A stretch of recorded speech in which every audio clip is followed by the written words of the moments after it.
Good morning from inside of our generator. We got some cleaning to do today.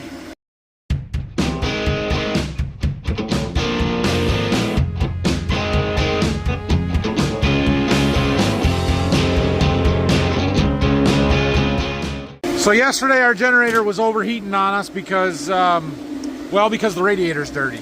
Can you see in there? Turn the light on. Yeah, that's not good. So we use a generator to power our electrical for our drain system.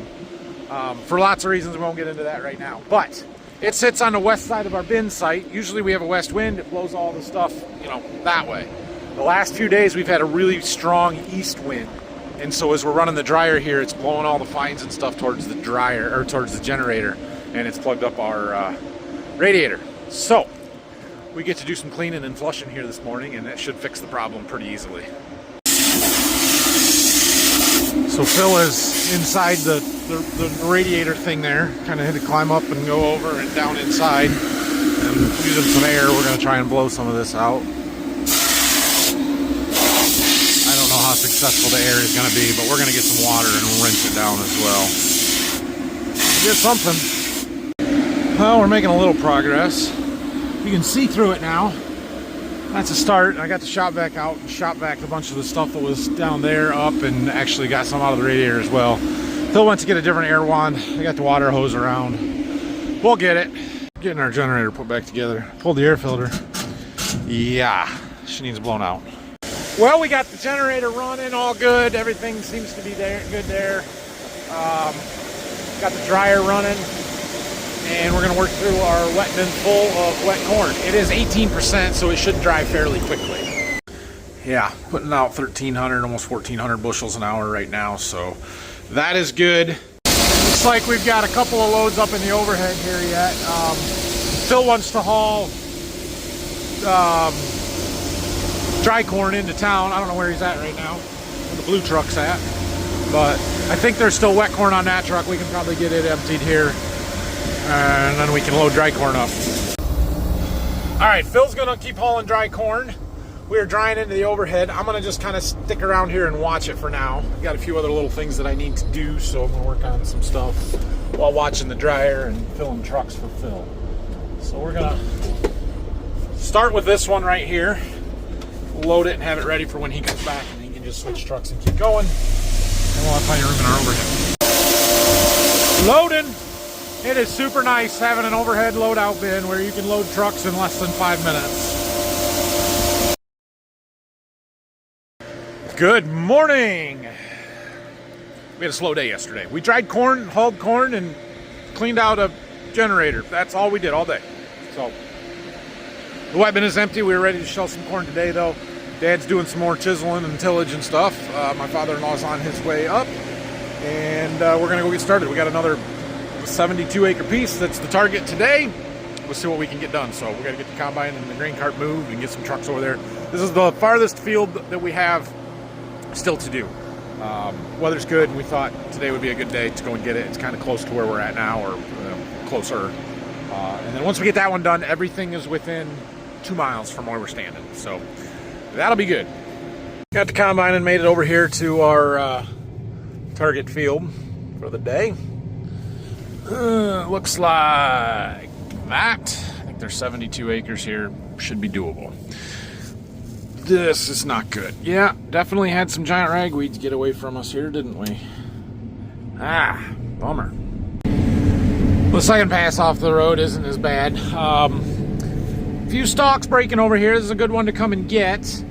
This is the same hybrid as the field we combined last Saturday. You may remember it was 105 day that had super good test weight, like 60, 61 pound test weights, and yielded much better than I expected it to. It was on a tough farm. That's why I planted it there, because this is not a top end yield hybrid. It's a workhorse stress type field hybrid, and so I put it there and it worked. This is also a stressed type field, so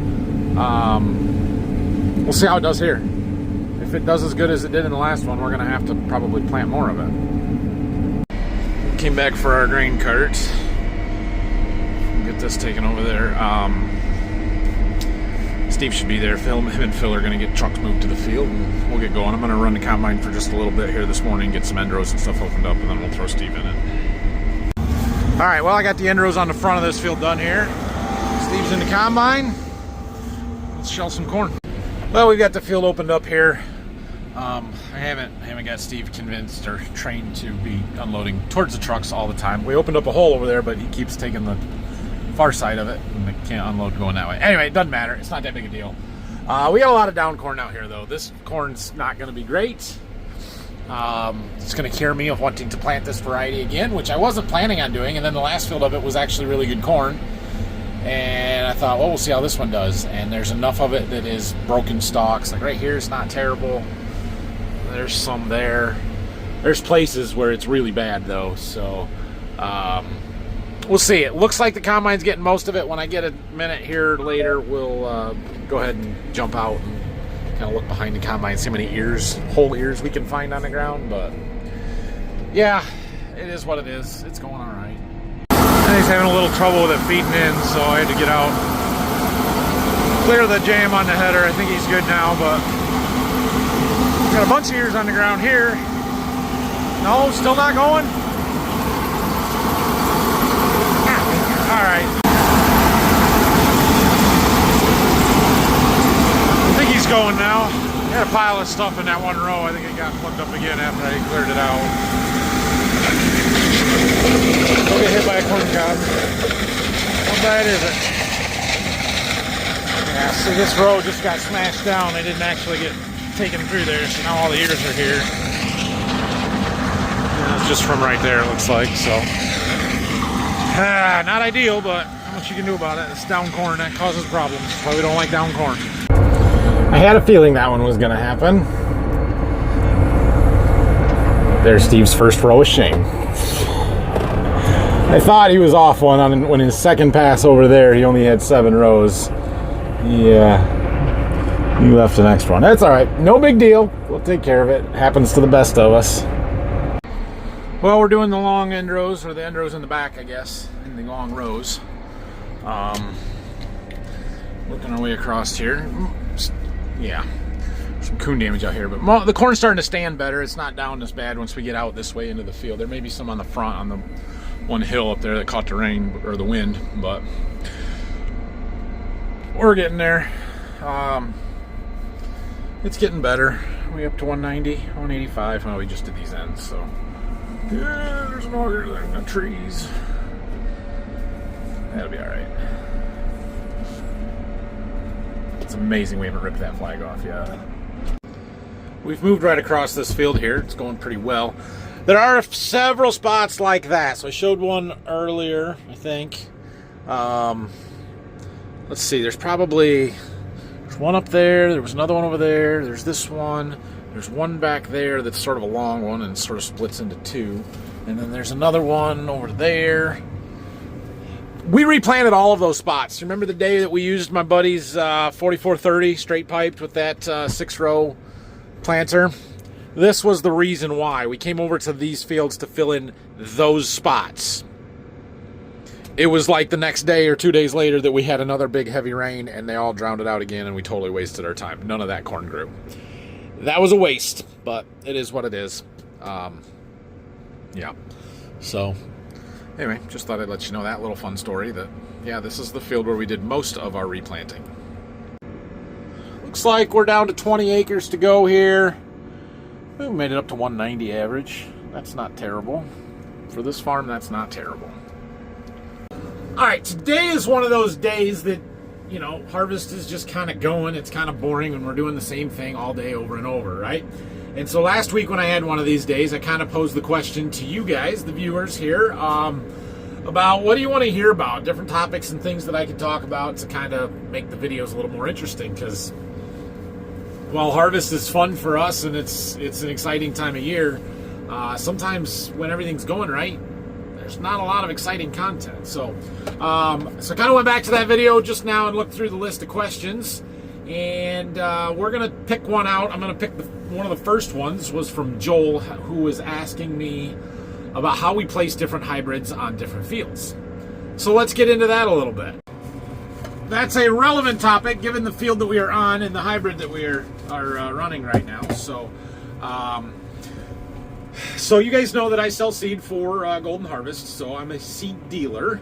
And so my answers here are going to be just a little bit different than what a lot of farms probably would be.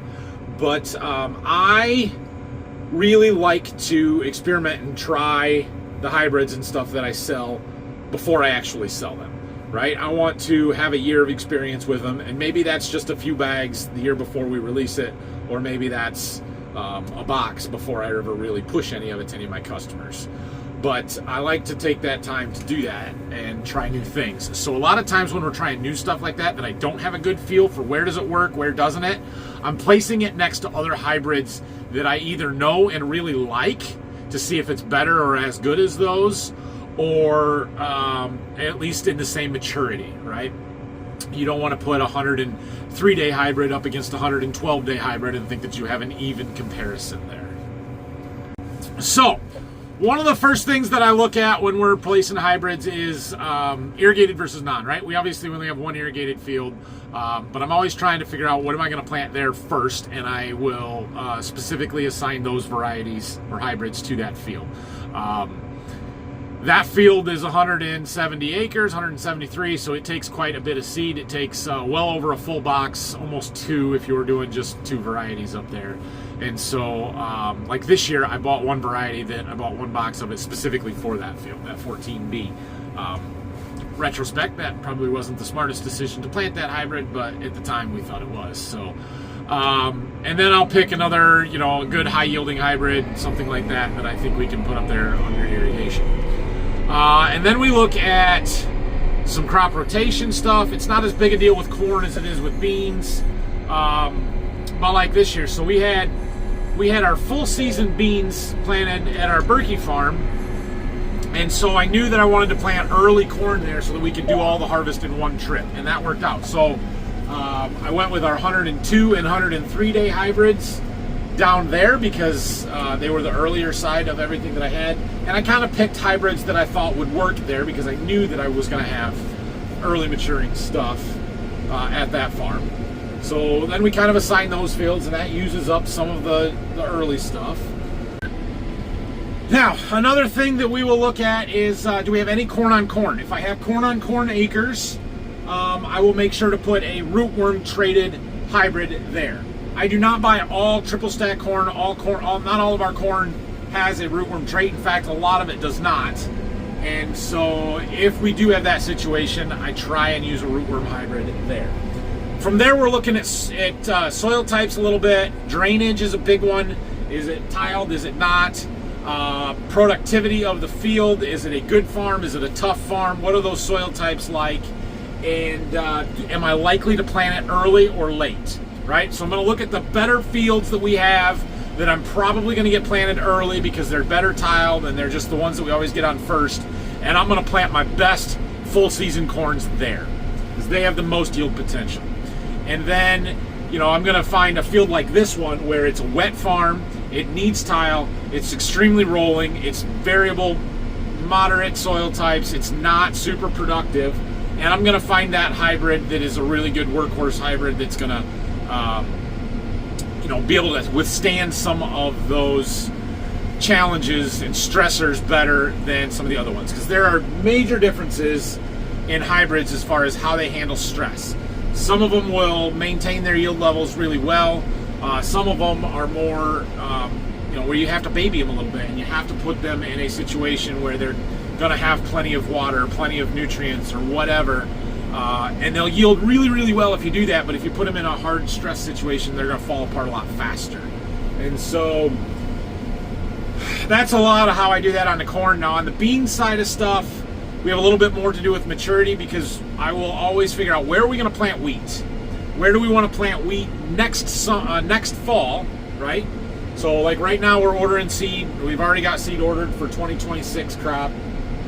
I have not gone through and assigned it to each individual field yet, but as I start building that soybean plan, I have to know where we're going to try and plant wheat in the fall of 26 because I need those fields to have our earliest beans on them. The fields so that we can get the beans harvested, get the wheat planted early. I don't want to plant a Group 3 bean in a field that we hope to plant wheat in next fall. And so that's where it starts on beans, is where we're going to plant wheat. Let's place our early maturing stuff there, and then we start looking at productivity and where are the best soil types, what's the best hybrids or varieties for that, and kind of make those decisions from there. So I hope that answers your question. We'll pick another one for another time, but if you have more on this topic, let me know. Also, while we're making today's video longer, I thought I'd better give a shout out to the everybody at the National FFA Convention this week. FFA was a pretty big part of my life back when I was in high school and early part of college. It's a great organization that I absolutely love to be a part of. I was fortunate enough to be a state FFA officer for the state of Michigan, and went to National Convention 4 or 5 times. It is an awesome experience, one that I highly recommend if you are a young FFA member and you ever get the opportunity to go to National FFA Convention. Take that opportunity. It's a really cool place. This is one of the worst spots of the down corn. We've been fighting it this whole field. For the most part, the stalks are still attached to the ground and they feed in okay. The snouts get underneath it and picks it up, and then we get all the ears. I am sure that we are losing some corn in those spots, but it's better than it plugging the head up and not feeding in. We don't have a corn reel. We've never had a corn reel. Mostly because when we have really bad stuff like this, like you saw it, just feed it in, fed in, fine. We've had issues at times in the past, but usually it's not terrible.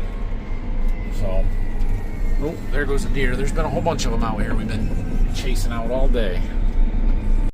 Okay, Steve's on the last full pass there. He's got a few point rows, just what was left from the edge of a planter pass there to bring on the way up. And we got this field wrapped up, and it's not even dark yet. What a deal. 5:50. So we're gonna we got an empty truck, so this will all fit in there. I'm gonna have him take the truck back to the farm. I'm gonna drive the combine back to the farm. It needs fuel and DEF and all those things. And then maybe we'll come back and get the grain cart tonight. Maybe we won't. I'm guessing we probably won't come tonight. We'll get it in the morning. I'm gonna walk down there and jump in with him here in a little bit, but look at this. Look at this. That's a bean field. Neighbor still got some beans out. Halloween. Yeah, that happens. We've been there before. I'm gonna have half a truckload here, just about. 71 acres, 71 and a half, something, whatever it said there. That's a good day. This field made right at 190. It's not great corn, but for this field, that's not bad corn. We'll take that. All right at 6 o'clock, and we get to drive straight into the sun. That's fun. Cut her a little close on the fuel there. We'll be good. We'll make it home. We made it. I see one. That's got to be the second light on the wet bin there. So we got a little bit of wet corn, but I saw earlier Phil had the temperature down to 150 degrees, which is extremely low for drying corn, because this corn is like 17 and a half, 18%, and it was drying really fast. Even at 150 degrees, our dryer was putting out over 1,500 bushel an hour, so it's moving. Yeah, buddy, that dryer's flying. Look at that. Almost 2,300 bushels an hour at 150 degree drying temp. That's impressive. Super heavy, good test weight, good quality corn. It dries fast. All right, I'm going home. I'm sure this video is stupid long because I combined 2 days and decided to add some extra stuff to talk about, but that's okay. Good for you guys, right? So we're gonna be back at it tomorrow. We're gonna go field right up here on the corner. Steve's coming back, so probably the same setup as today. He'll be in the combine, I'll be in the cart. Dad can do some tillage. I don't know. We'll figure it out, but we're getting there. So, like I said, all the remaining corn is within a couple of miles of the farm here. Most of it is in that section.